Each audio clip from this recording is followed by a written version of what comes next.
we're down to the last one. And so by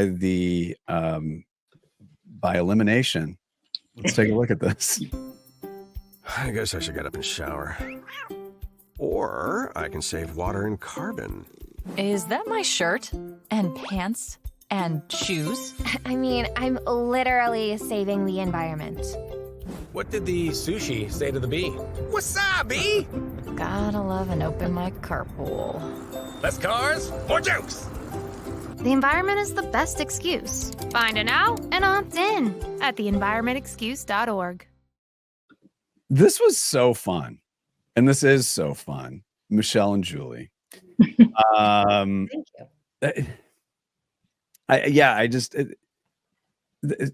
Just walk us through the brief and the strategy and working with this client, because I think people need to understand, what this is too. Yeah. So the clients, it's WildAid, and they're known for, not for climate work. So it was their first foray into doing climate work in the US. Mhm. And they came to us and said, okay, we have all of this media, that potential media that we could get. And we need to we first started working with them when we did out of home, and we did right. with the environment excuse. But what they said to us was, we need something that could appeal to everyone, because we need everyone to think about this. So it can't be red because it's political, right? So it can't be red states. It can't be blue states. It had to be work that wasn't shaming people, and it wasn't sort of doom and gloom.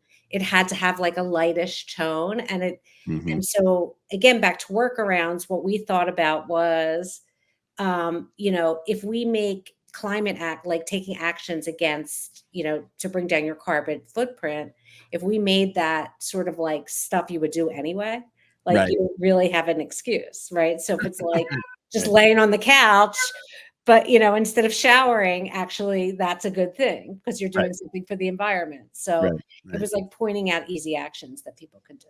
No, and that is a tough one. That is a very tough one. So Julie, where do you think this goes from here? Because you're right. I think that and I covered something at Adweek years ago, and part of it is, it was geothermal, and it was, I got to find it. I got to dig it up. But the point is that people were like, oh, I had no idea this would save me money. Oh, and it happens to be good for the environment. Okay, that's cool. And these were, quote, climate deniers. And I'm not using air quotes about climate deniers. Yeah, that was weird. But this is a nice, lightweight's not the right word for it, but an accessible way into it. So Julie, where do you think it goes from here? Yeah, I mean, I think accessible is definitely the way in.